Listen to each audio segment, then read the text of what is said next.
నమస్తే welcome to Y news నేను పుష్ప తమ అందరిది ఒకే మాట జనసేనాని డిప్యూటీ సీఎం పవన్ కళ్యాణ్ ఆదేశాలే శిరోధార్యం తమకు సొంత అజెండా ఉండదు ఉండబోదు ప్రతి జన సైనికుడు పొత్తు ధర్మం పాటిస్తూ కూటమి ప్రభుత్వ అభివృద్ధి ఫలాలు ప్రజల ముంగిటకు తీసుకెళ్లటమే తమ ముందున్న కర్తవ్యమన్నారు తుని నియోజకవర్గ జనసేన నాయకులు కొంతమంది తమ రాజకీయ స్వార్థంతో విపక్షం ఆడినట్టుగా ఆడితే వారికి రాజకీయ పతనం తప్పదని జన సైనికులు తీవ్ర హెచ్చరికలు పంపారు ప్రింట్ అండ్ మీడియా మిత్రులందరికీ నమస్కారం. ఇటీవల కూటమి ప్రభుత్వం ఏర్పడి ఎలియన్స్ కుదిరాక ఎన్నికల్లో అధికారం సాధించే 2 ఏళ్లు కావస్తుంది. ప్రభుత్వం ఏర్పడ్డాక దిగ్విజయంగా రాష్ట్ర వ్యాప్తంగా కూటమి ప్రభుత్వం అనేక విజయాలు సాధిస్తున్న దశలో దీన్ని ఏదోలాగా డిస్టర్బ్ చేద్దామని సోషల్ మీడియా ద్వారా కానీ బహిరంగ వేదికల ద్వారా కానీ కూటమిలో అన్రెస్ట్ క్రియేట్ చేయడం కొన్ని శక్తులు ప్రయత్నిస్తాయి. ఇది ఏదో తుల్లో ఒకరు చేసేదని కాదు, అన్ని చోట్ల జరిగే పని ఇది. అయితే ఇక్కడ వాస్తవాలు కూడా ప్రజలు తెలుసుకోవాలి.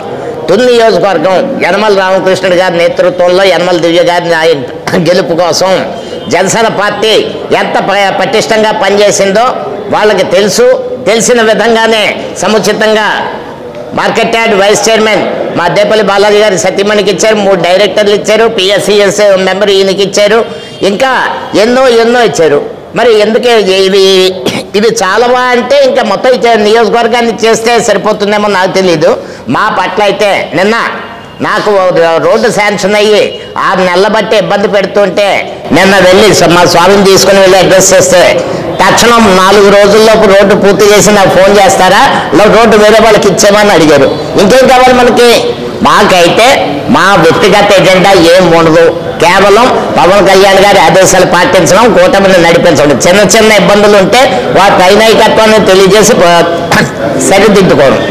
మేము కొన్ని విషయాలు ఎందుకంటే మీరు అడిగారు కొన్ని ప్రశ్నలు, మేము బహిరంగ వేదికల మీద మేము అడ్రస్ చేయం. పార్టీ చూసుకోవాలి. అది పార్టీ పార్టీ లైన్ని దాటి మేము వ్యక్తిగత విమర్శలు అవి మా వాళ్ళ మీద మేము చేయలేము. అది వాళ్ళు చేసి ఉండొచ్చు కాక మేము అటువంటి పార్టీ లైన్ ధిక్కరించి మిమ్మల్ని సంతోషపరచలేము.